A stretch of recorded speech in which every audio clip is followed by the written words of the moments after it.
मैंने बनाया 50% रिजर्वेशन चुनाव लड़ने के लिए बहनों को अधिकार देने का कानून। आधी सीटों पर बहनें चुनाव लड़ेंगी और आगे बढ़ेंगी। एक ने कई चीजें सब नहीं गिना रहा मैं, लेकिन ये मुख्यमंत्री लाडली बहना मेरे उसी दर्द से निकली है कि गरीब बहन 1000 रुपया के लिए तरस जाती थी। अगर मायके भी जाना हो तो मन में डर लगता था कि भैया के बेटा बेटी आगे बुआ जी क्या लाई है तो दूंगी क्या।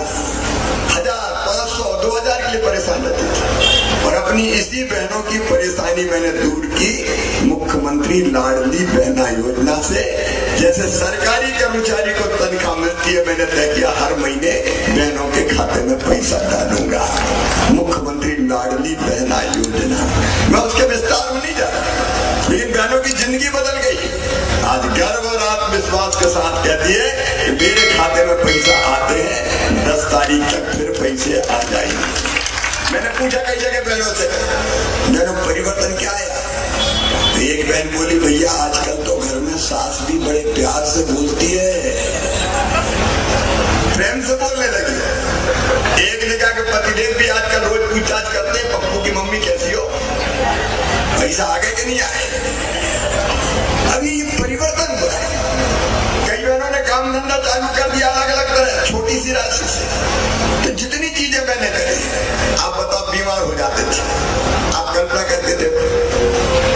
आज अगर कोई बीमार होता है तो ये भरोसा रहता है कि शिवराज भैया है, चला जाऊंगा, इलाज हो जाएगा। एक जमाना था जब पैसे के लिए हाथ फैलाते थे इलाज के लिए, उधार नहीं मिलते थे, ये हालत हो जाती थी। लेकिन इन सब तकलीफों को समझ के इंसान की जिंदगी की जितनी तकलीफें थी एक एक दूर करने की हमने कोशिश करी।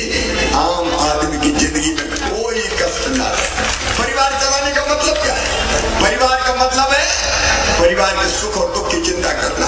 और ये निःशुल्क राशन कौन सोचता था कभी मिलेगा, दिया कभी कांग्रेस ने? अब तय किया है रहने के लिए मकान, प्रधानमंत्री आवास योजना में कई को मिल गए, कई रह गए। गांव में जाओ तो माता बहने भैया टूटी टपरिया में डरे रे। अब हमने बना दी मुख्यमंत्री लाडली बहना आवास योजना। हर गरीब जिसकी कच्ची टपरिया है उसको पक्का मकान बनाने का पैसा दिया जाएगा। अभी आवेदन कर पाए।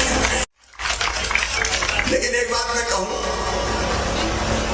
कि अपने काम से मैंने आपका मान सम्मान और शान पूरे मध्य प्रदेश और पूरे देश में बढ़ाई है, दुनिया में भी बढ़ाई। और ये कहते हुए मुझे गर्व है, मैंने आपके नाम को डूबने नहीं दिया। आज अपना क्षेत्र पूरे हिंदुस्तान में जाना जाता है। शिवराज कहां से है? बख्तरा, जैत, सायगंज, डोभी, सियागंज, जौनतला, खितवाई, मछवाई, कोसमी, नांदेड़, जौनतला, यहीं से हूं मैं। इसी धरती में पैदा हुआ और इसी धरती माँ के आशीर्वाद के कारण आज इतने ऊपर पहुंच के काम कर रहा हूं। देखो कितनी जिंदगी बदली, कल्पना करके सोचो। ये मेरी बहनें बैठी हैं। राजनीति में कभी बहनों को कोई ने पूछा था क्या? कौन चिंता करता था बहनों की? मैं जैत में देखता था, देखो जितनी योजना मैंने बनाई, यहाँ की गरीबी, दर्द और तकलीफ देख कर बनाई है। मेरे बहन और भाइयों, मैं देखता था कि बेटी की शादी बोझ मानते लोग और इसलिए कोशिश करते कि बेटी पैदा नहीं हो, बेटे ही पैदा हो। मुझे याद है जौनतला खदाबड़ में पहले होते थे सामूहिक विवाह। एक विवाह में बोलने का मुझे मौका मिला तो मैंने कहा भाई बेटी भी आने दो, बेटी है तो कल है। तो एक अम्मा खड़ी हो गई कि बड़ी बड़ी बात कर रहा हूँ, बेटी को आने दो, बेटी बड़ी होगी तो शादी में दहेज क्या तू दिलवाएगा? वही बात मेरे दिमाग में बैठी। और जब मैं विधायक बना, सांसद बना, तो बख्तरा में भी अपन ने शादी की बेटियों की, सायगंज में भी शादी की, जैत में भी शादी की। और जैसे ही मुख्यमंत्री बना मैंने तय कर दिया मध्य प्रदेश की कोई बिटिया माता पिता पर बोझ नहीं बनेगी, मामा शादी करेगा, मैं शादी करूंगा।